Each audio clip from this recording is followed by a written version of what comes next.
Hello and thanks for staying on LN 24/7. This is Politics Now. My name is Morno Balagogbo.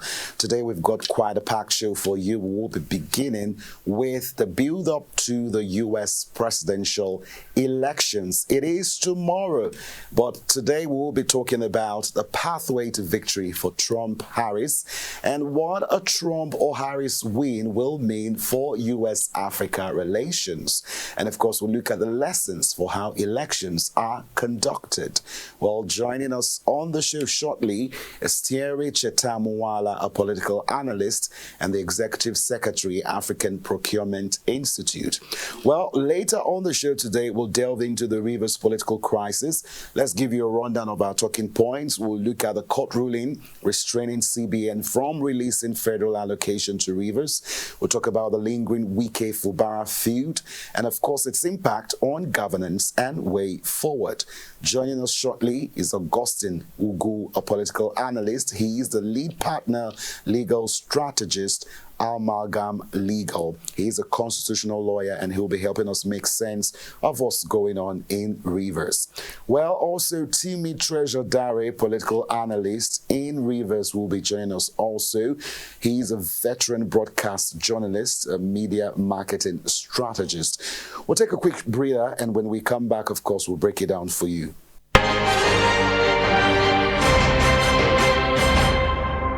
It is a few hours to the most anticipated event on the global stage, talking about the United States elections.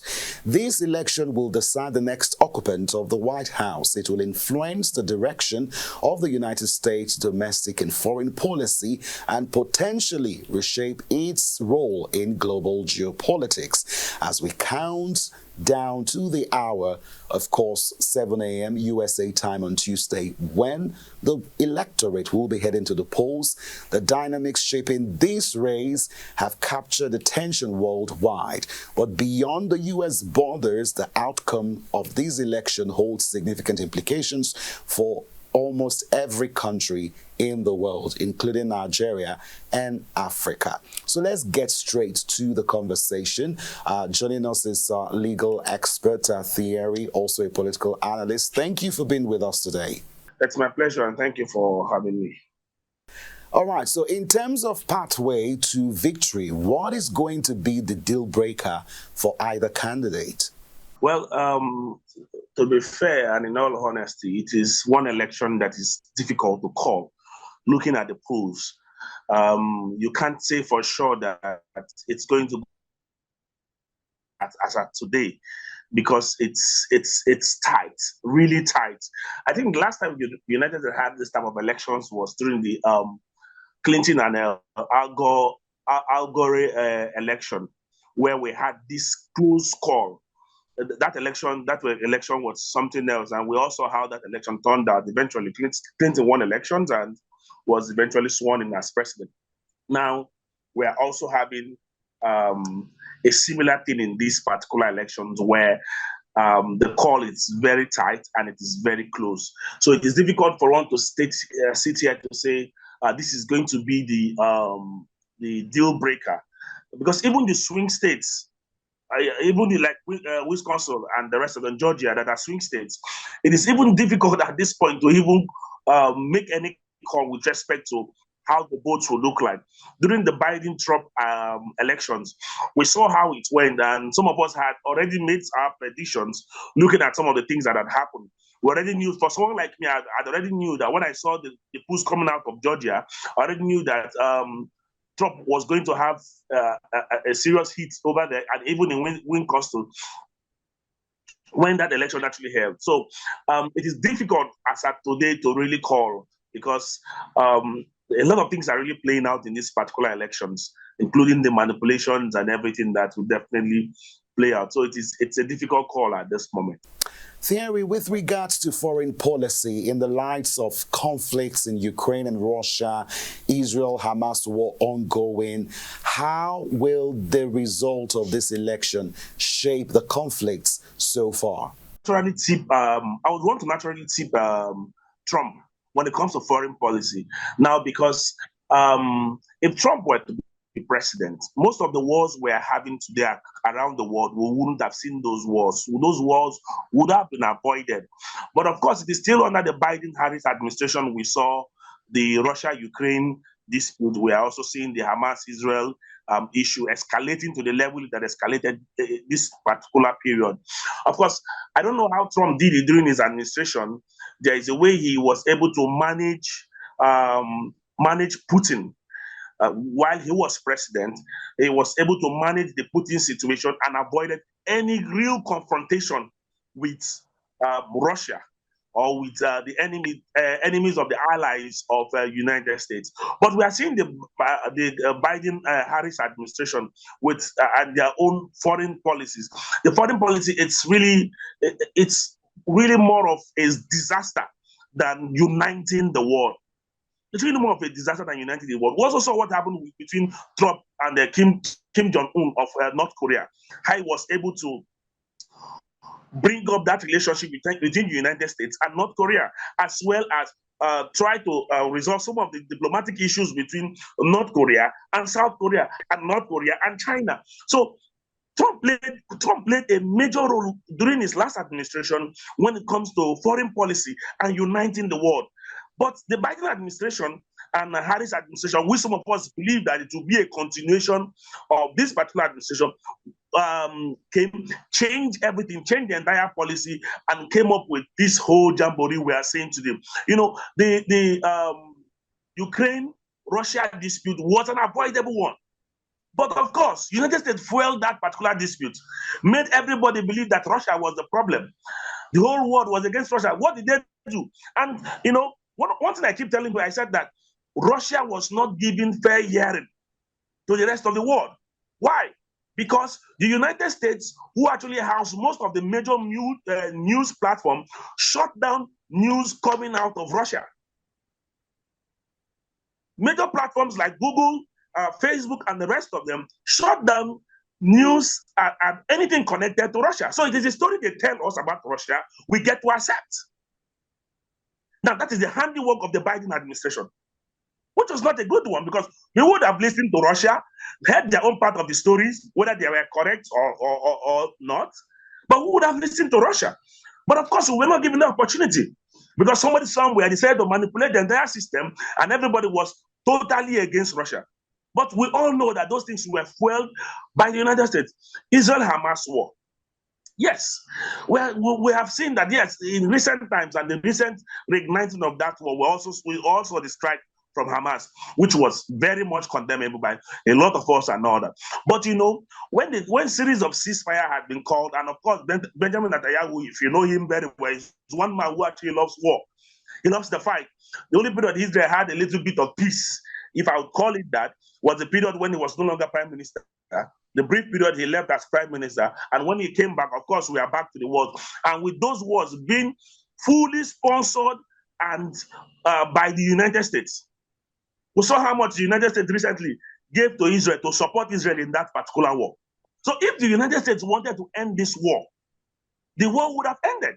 Now, away from that, the voters are also seeing these things, and they're saying that, see, we are spending so much money in wars, like the Afghan war. Our young people are also dying in these wars, that we don't need this war. Let us concentrate on making our lives better as Americans. And that was why, Trump came up with the America First. The America First agenda. Let's focus on closing our borders, putting our country together, and restricting immigration into our country so that our country is not being infiltrated, to avoid the replica of the 9/11 attacks in the United States. Okay, let's bring it down home. With regards to Africa-US relations and both sides moving towards country first, are we going to see a distance with how involved the US is with Africa? In all honesty, I will start with the Trump administration. The Trump administration didn't have very fantastic relationship with Africa, especially with lots of very irresponsible comments from himself, calling Nigeria and other African countries are a shithole nation. Even if we have our challenges, and I appreciate the fact that yes, we have our challenges, but those uncomplimentary comments were very much unnecessary on his own part, very much unnecessary.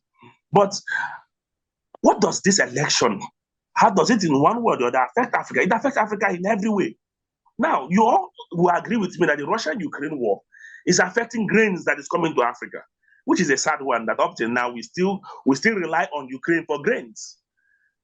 So if the elections goes the way of Trump ends the war in Russia, between Russia and Ukraine, it simply means that food in Africa, the issue of hunger, will be dealt with to an extent as it is.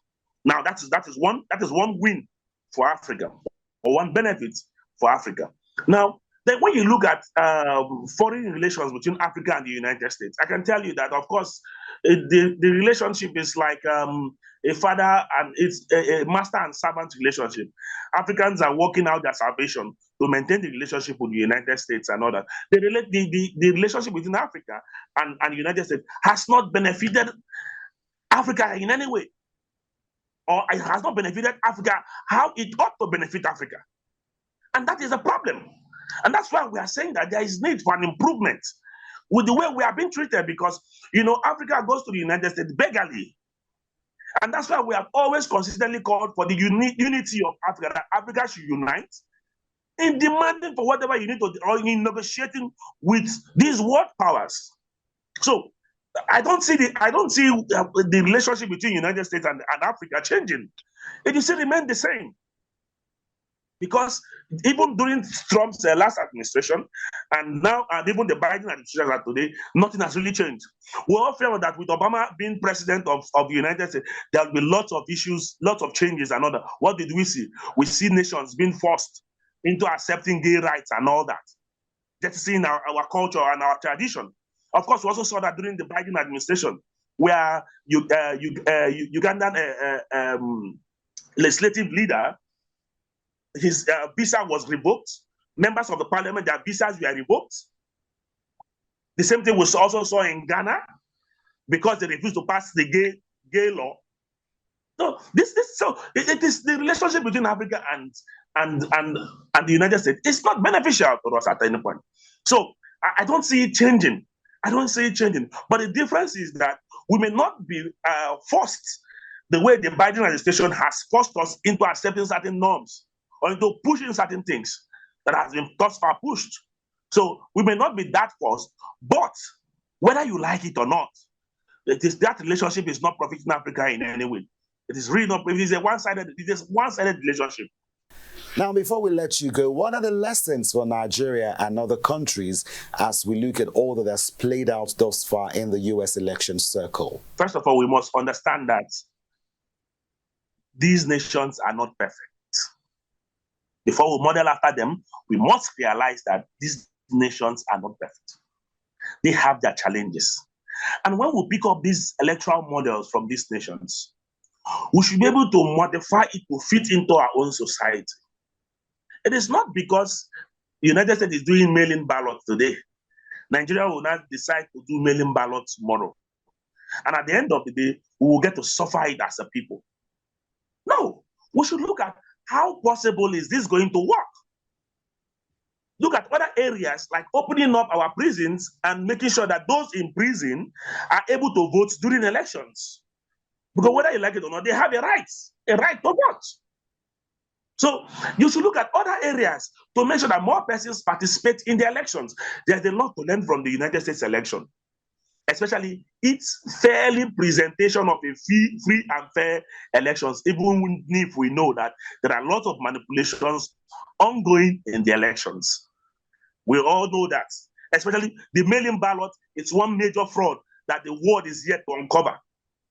The world is yet to uncover, because the transition of the mail from whatever position it is down to the polling units, a lot definitely occurs in that particular circumstance. So there are both the positive part and also the negative part. We should also not, but unfortunately, we know how to emulate the negative part, and we tell ourselves that, oh, it worked, it happened in the United States, so it must happen here. There is no rule anywhere that because it happened in the United States, it must happen here. So whatever we are learning from them, from their democracy, we should first of all understand that whatever model they are using, they are not perfect models. And if we are bringing them back home, we should model it to fashion into our society.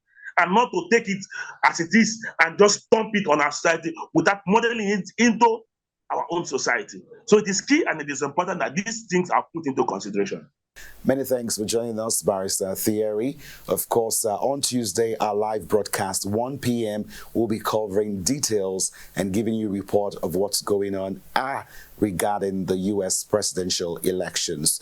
To stay with us, we'll go for a quick break, and then when we come back, we'll delve into the Rivers political crisis. To stay with us. What makes the political system what it is today? What are the recurring issues? Order. The tussle for power. An extremely problematic area. The tension. The instability of the system. Join Ellen 24/7 as we take you inside the local and international political arena in the world of politics. Apologize for saying that I was corrupt. I'm not here to call out his lies. Everybody knows he's a liar. Watch politics now on LN 24/7. Don't miss Politics Now on LN 24/7.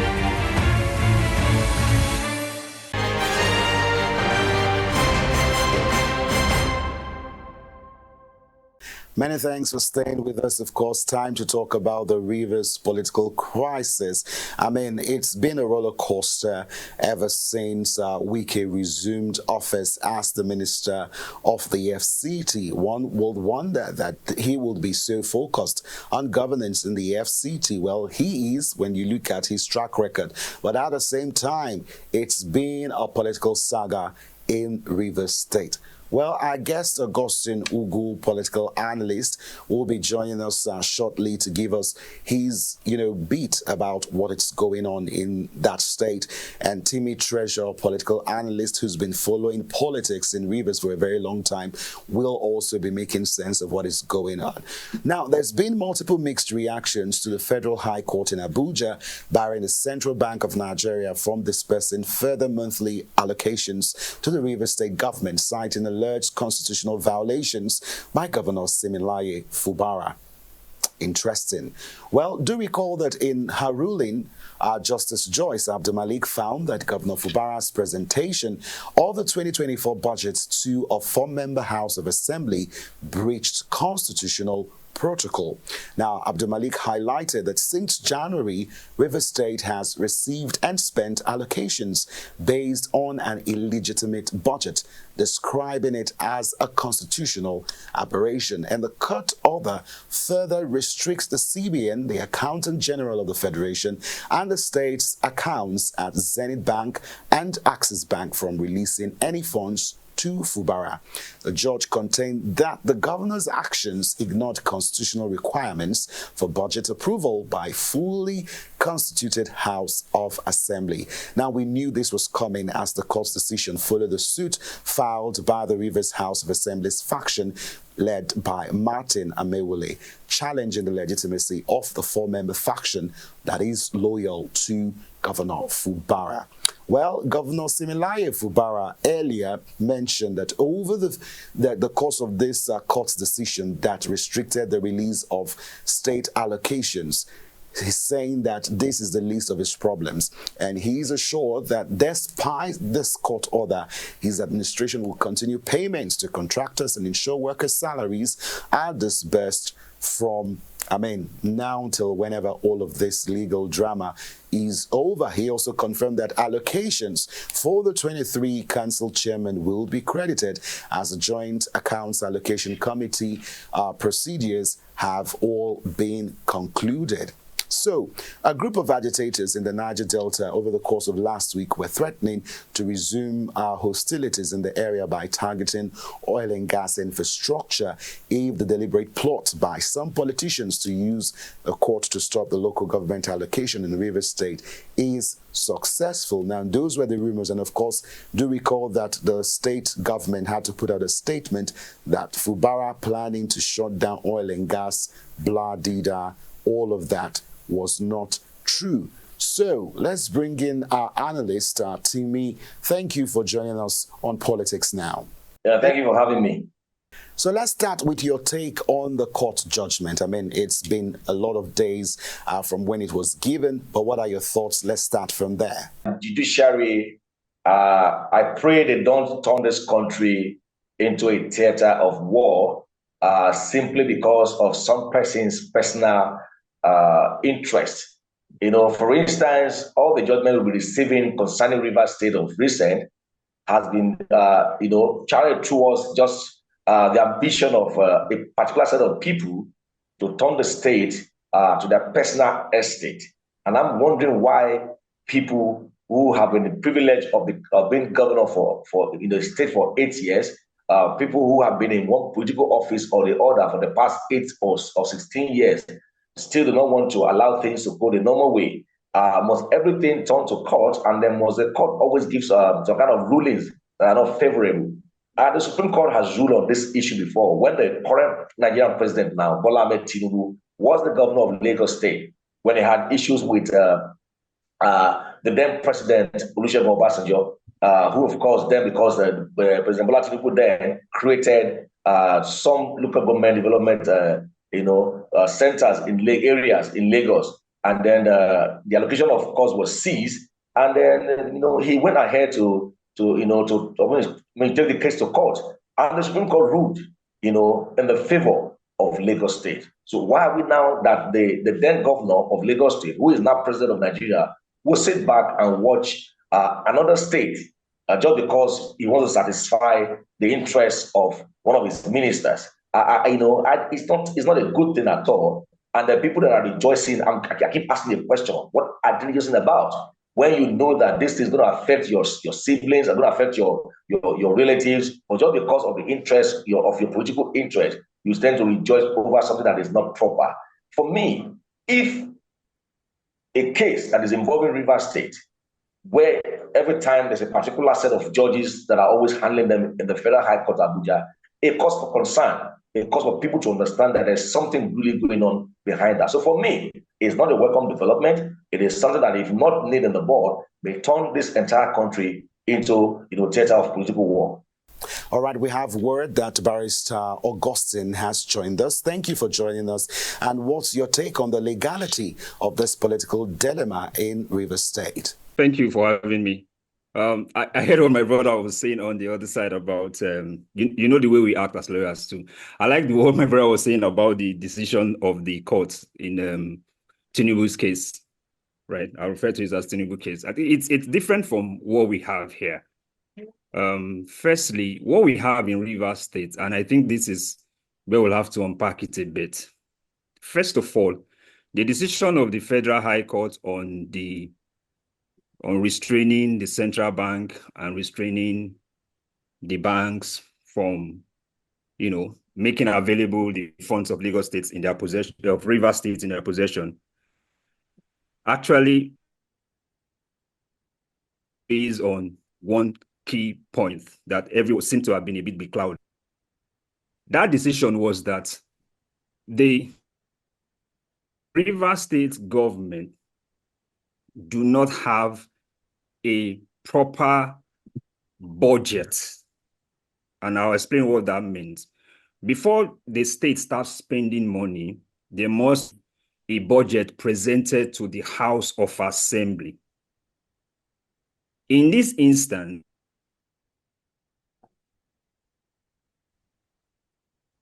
the current governor presented the budget to the House of Assembly was made of members, as at it was do not constitute what is called quorum according to the Constitution. So what the court heard was that at the time he was presenting that budget, the House of Assembly was made up of the other parties. I think it's 27 of them already, I think 31 or 32 House of Assembly members, that 5 or 4 of them could not constitute the proper quorum for the House of Assembly to have passed that budget. Therefore, the budget pass was illegal, right? That's where the issue is. And I know time we can get a bit emotional. I think that what's happening here, if you consider the legal reasoning, it's proper legal reasoning. But there are other issues which I do not think it's something we can get into here about whether proper parties, what has transpired before this and all that. That's not something I want to get into here. But in my opinion, properly, the error was made at the presentation stage. And I've looked at, if I may digress, if you allow me. Can I? Yes, Not really go digress, ahead. but just Go explain ahead. a bit. All right. I've looked at all the cases that have been filed. There have been 5 or 6 cases that have been filed over this by the other faction loyal to Wike, by all their several decisions that have gone to the Court of Appeal. I've noticed that these guys have a coherent legal strategy, a very coherent legal strategy, coherent, well thought out, and they are executing it bit and bit properly.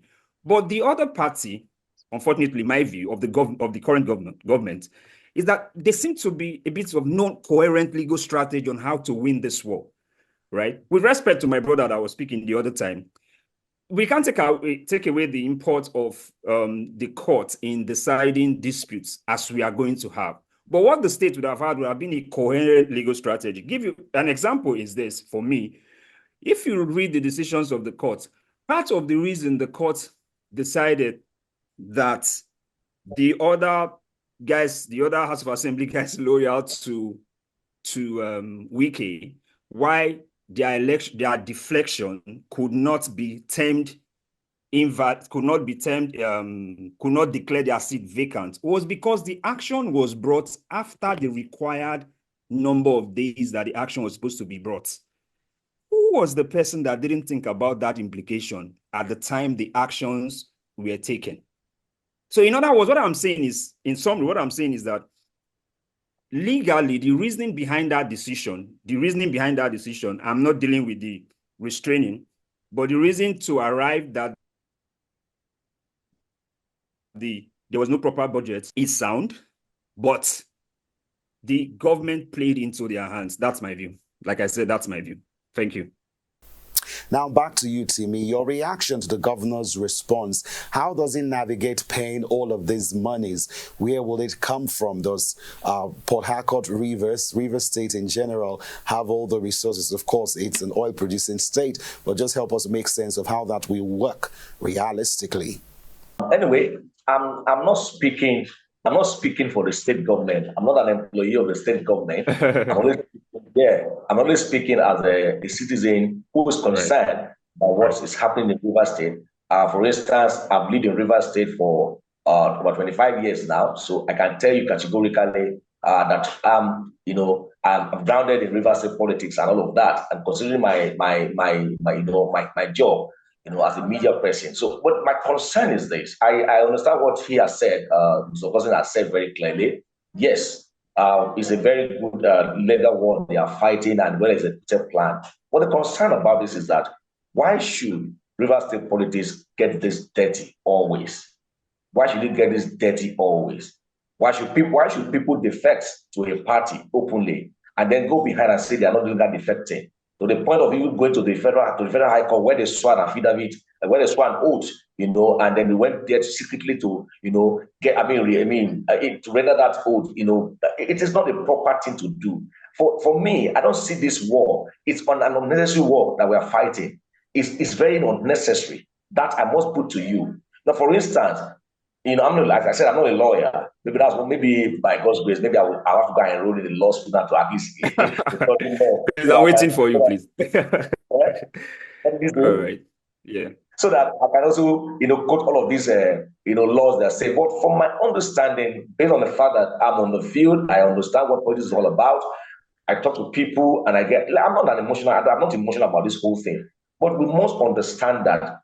Why should we? I keep saying there's something I always say. Each time I have the opportunity of speaking to the media, that until we make politics less lucrative in this country, we'll keep having this issue. When I was growing up, a counselor in my community then must be a retired headmaster, a retired school principal, a retired civil servant, that will go and become a counselor. That's he already have an experience in the civil service. He understands what it means to give service to people. That's what happened those days. But this time around, you see people who are just in school contesting to become councillor or House of Assembly members. You understand? So there's no experience anywhere. And you just come into political office and you begin to misbehave, thinking that and because of the kind of things that they what it entails in the office you are holding. So people see it as, oh man, this is the quickest way to make money in Nigeria. So we no longer have people who are willing to serve the people, but people who are going there for their personal, and selfish interest. So for me, the one in Rivers State is the fact that the state government, I know, the state high court, acknowledge and recognize the current chief of staff now, Right Honorable Barrister Edison, as a speaker, as at the time the government, presented that budget.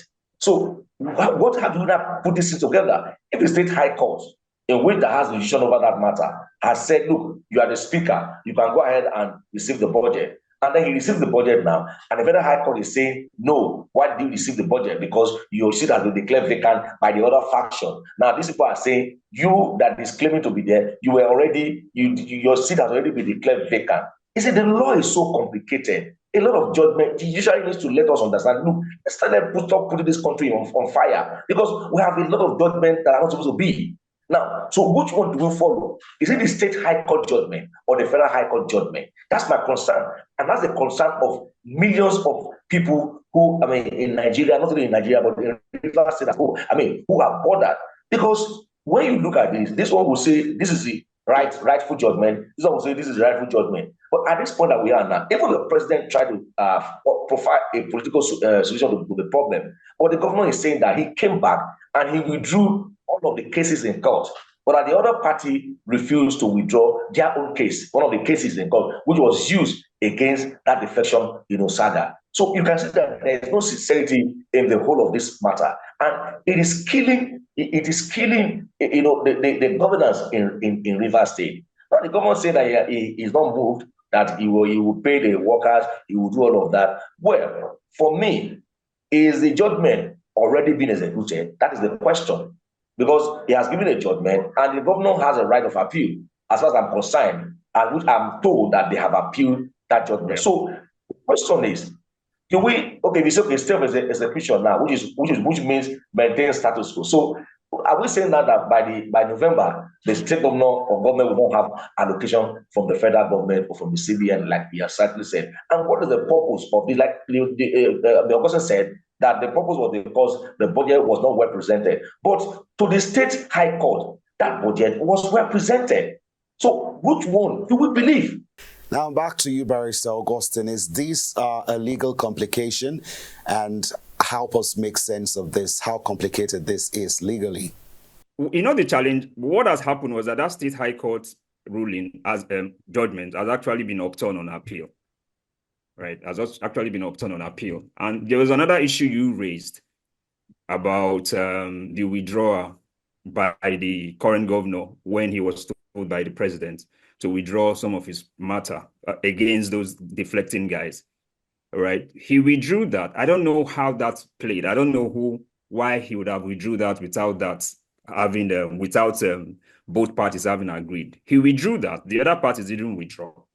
And then the court held that he didn't have any contention against the application of the other party, and the court granted it. You see, again, it comes back to what I was talking about, a coherent legal strategy in fighting this stuff. Another thing again I see is because I think sometimes we lawyers even have a problem, and the problem is that sometimes we seem to think that the law is very complicated. No, the law is not complicated. Most of the time it's the interpretation and some of the what's the word? I'm trying to look for a word that we try to make the law mysterious, right? The law is not really complicated. We are just the one sometime in our interpretation, and because most times lawyers seem not to be come out openly to really explain how the process is that's caused the problem. In my view, and I'll still say this, in my view, the other party the other faction, who is not the governor, has a more coherent legal strategy, and they're implementing it. Unfortunately, it's affecting everybody. Now, I want you to talk to us about a pathway of how the government can actually win this fight. I think my brother just highlighted that they've gone on appeal. I expect that, of course, there will be a stay of execution. Of course, I expect that there will be a stay of execution. The challenge again was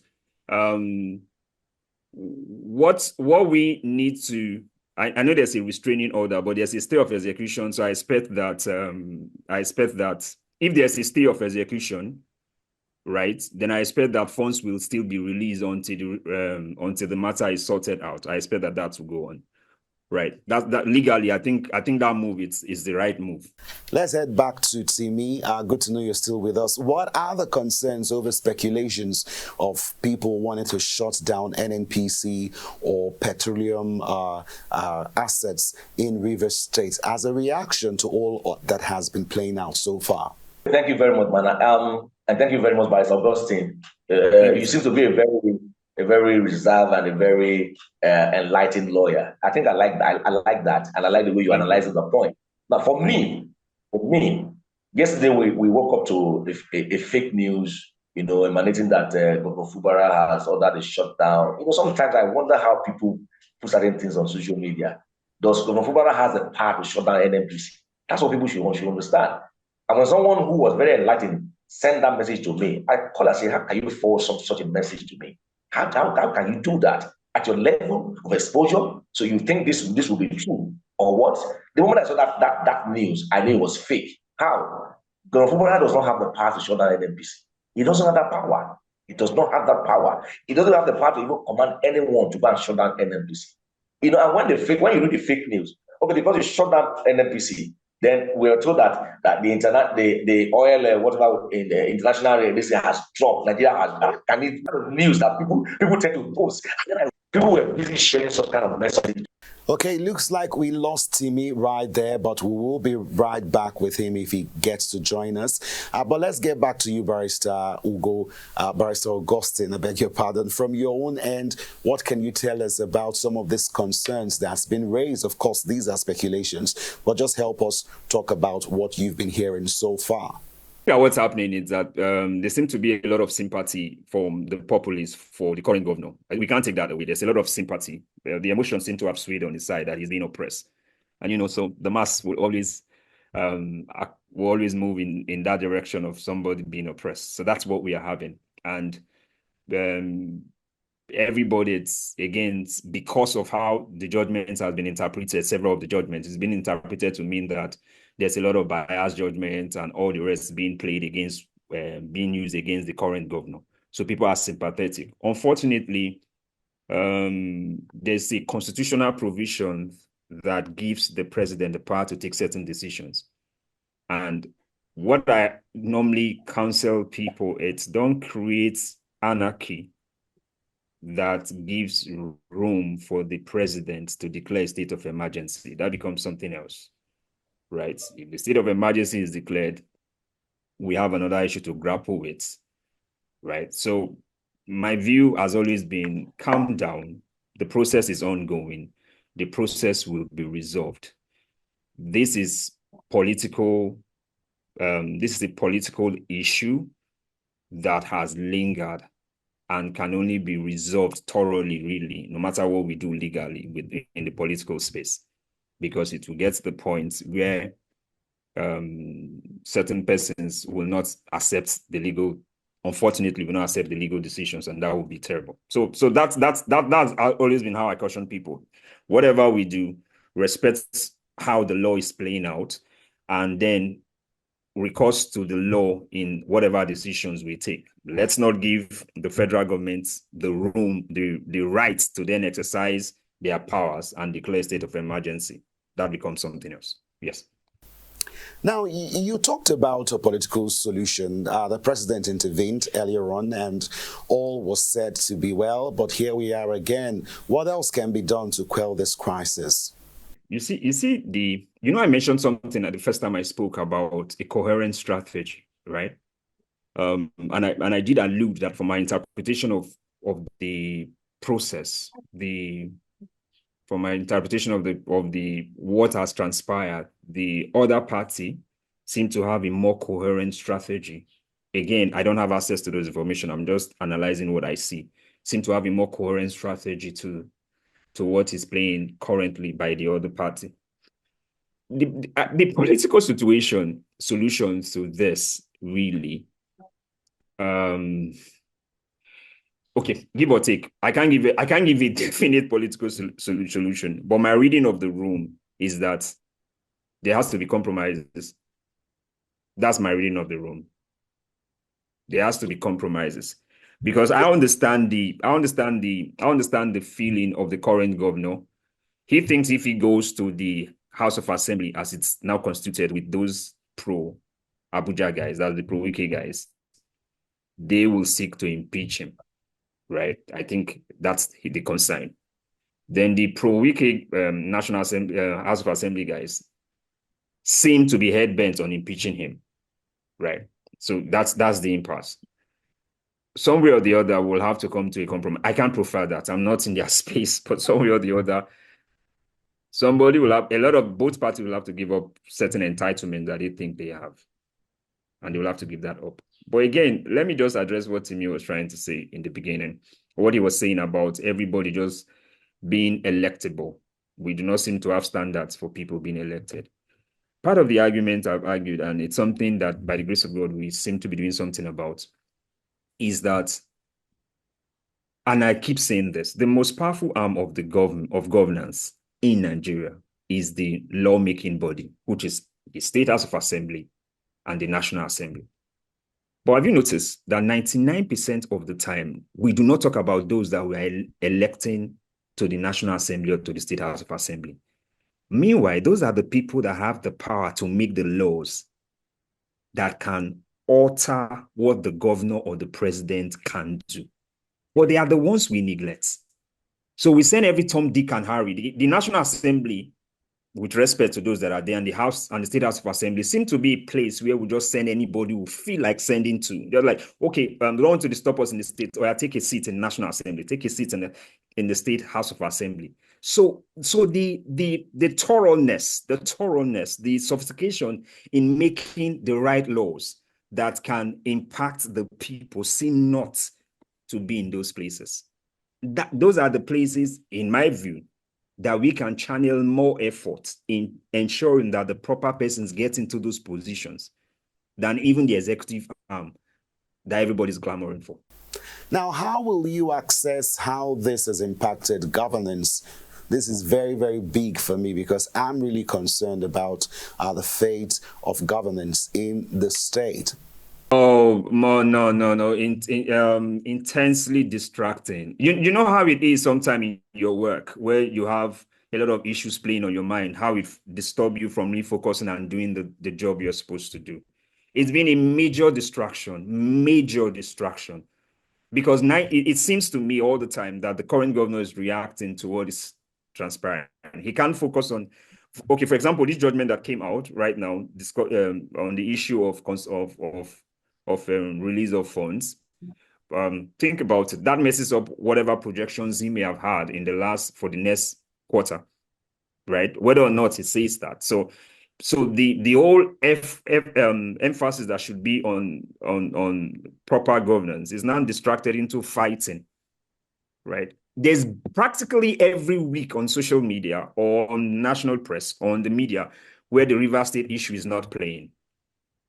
Right, not about what the developmental strides that the government is taking, not about the right projects being executed, not about IG, not about the policies, but we're just talking about this fighting and infighting.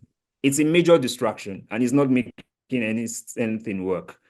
Right, it's not. It's a terrible waste, really, in my view. It's been a terrible waste of the last 1 year, a terrible waste of resources and of manpower. It's been a terrible waste. Now, let's get back to the feud between these two, father and son, so to speak. That was the relationship they had prior to now. Now, on Wike's side of the matter, do you think that he needs to step down this fight over structure for the sake of peace and stability in the state? I want to choose my words carefully. You know that the governor of a state is actually the governor of a state. What that means is that the buck stops at everything stops at the stable. Let me use the word buck, whatever we use, it stops at the stable, right? Everything stops at the stable. Nobody will ask the governor that, why didn't you take this decision? Was it because the person that's behind you said so? So the governor is responsible for all the actions he take. He is the governor can't go to the FCT to compel the FCT minister to take certain decisions. I mean, you know that, don't you? So in my view, it should also be the same thing with the states. Whatever was agreed, whatever allegedly played, whatever allegedly was agreed, it's not legal. Really, if it was legal, you and I know that. If it was legal, there would have been an action. Somebody would have gone to court to ask that whatever arrangement was made, the court should enforce it. I mean, you should know that. So that means that process wasn't legal. And I think that's where I understand where the current governor's view is, right? He is the governor. He's the executive governor of the state. There's certain compromises he can't make. Certain compromises he can't make. So the compromise will come from the FCT. Because I think that the governor will not want to lose his credibility. And he's gone too far right now to lose his credibility. I mean, he's gone too far to lose credibility. I think that from the interest of Rivers State, the other party will have to give up whatever claims they have. And it seems to me that the claims are not legal claims. If it was legal claim, they would have gone to court. Obviously, they've not gone to court because it's not legal. Now, Barrister Augustine, help us understand, for two persons who have ruled Rivers State so far, when you look at the basis of wanting to rule a state, I mean, some people say that it's for the love of the state. Is this fight worth it if people actually are coming into power to rule for the love of the people? I think you and I know that this has nothing to do with the state. It has nothing to do with the state. We can disguise this in whatever form. We can disguise the political tussle in whatever form we'll have to do. But nobody has brought any or exhibited, shown any evidence that shows that the fight is for the interests of the state, particularly from the Abuja angle. From the Abuja angle. If I care about the interests of the state, right, then show how the actions of the present governor it's detrimental to the interests of the state. We've not had that conversation.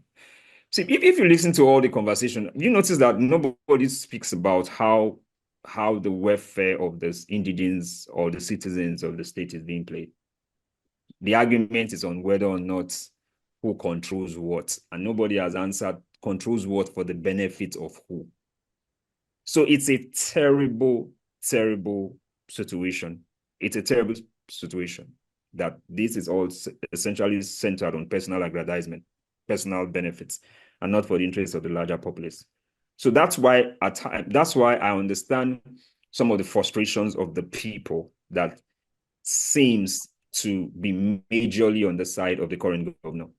I understand that. They seem to be frustrated that you can't be tossing us here and there. We stick with this guy. Let us stay with him. Whether he'll be better, it's a decision for later. But right now, like they say in Pidgin English, leave him for us. Now our governor be this. So that's the tussle. It's not personal at all. It's not. Now, can you speak on the legality of the just concluded local government election? What is the fate of this chairman, since the law is being used, to just whip and find a way to, destabilize Fubara's government? No, no.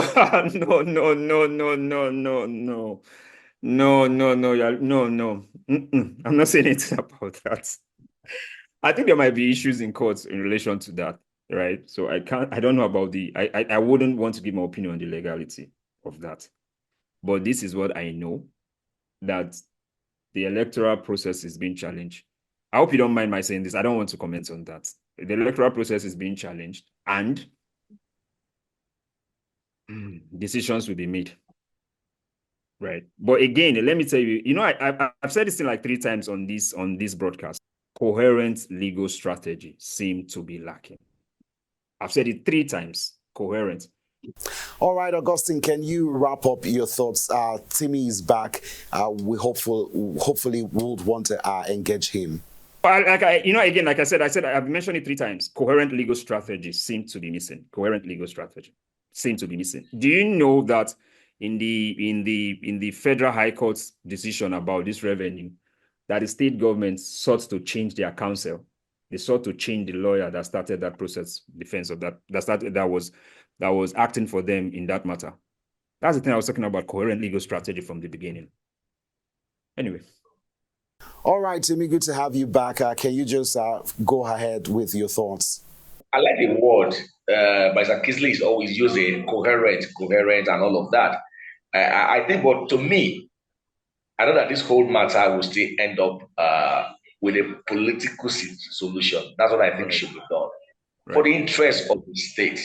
Yeah. I have no, honestly, I think we need to sit down as a stakeholders and speak the truth to ourselves. What are we fighting for? What are they fighting for? That's the point where your issue will begin to affect civil servants, pensioners in the state. Why don't you shut your sword and sit on the round table? It's give and take. Politics is a game of interest. I know that people are fighting for their interest. That's the truth. Whether the governor, whether the camp of the former governor, all of those people are just fighting for whatever we call is a political interest. So I think there should be, and the president also has really not acted, in the capacity as president. I know it's all about politics, but I think the president should also the governor of a state is under you as a president. Your minister is also under you as a president. So I think he can bring these two guys together and then sort out the differences. I know it's all about interest. Yes, give and take, but for the interest of the state, for the interest of good governance, for the interest of what our president believes in, fighting for democracy. I remember those days when he was fighting the late head of state under Nadeko, as an activist, and then I know he wants something good to happen. But Rivers State is a very strategic state that should not be put into. There should be political war. So my concern is that whether there's a coherent legal pursuit, or there's no legal, or there's no coherent whatever. A lot of people are lawyers. Chief of staff to the governor is a lawyer. The SSC is a lawyer. We have a lot of other lawyers in the cabinet of Governor Sim. The minister himself is a lawyer. He also have lawyers in the House of Assembly in his faction. But I think they should be able to sit down together and iron things out and stop. And another thing again is the social media war, which is what the really causing problem. A lot of followers are talking, posting things that are not supposed to be posted and all of that. And you see tension everywhere. I must be honest with you. Just like I was speaking before I went off because of network issue. In the state now, there are tensions. Of course, there are tensions. People may not be able to speak about their tensions. When you see other people threatening, they're going to shut down the oil, and you know what that means. When the military is invited to do all of those things, some lives will be lost. Now, who is losing? The state will be losing. Those are the things we're saying. The state will definitely lose. So all we are asking for is for peace to reign. For everybody, everybody should look, live who you are, live who you are. Let's talk about the state and moving forward. That's my concern. Oh no, we lost Timmy again. Well, Barrister Augustine is still with us, but unfortunately, this is the much that we can take on the show today. Thank you so much for your time. Thank you so much for having me. Thank you. And that's our show for today. Thank you for watching, everyone. Of course, see you same time right here on LN 24/7 as we discuss all things politics. Don't forget to miss our live coverage of the U.S. election, 1 p.m. tomorrow to 3 p.m. right here on LN 24/7. Once again, my name is Morno Balagogo, thanking you for watching. Good day.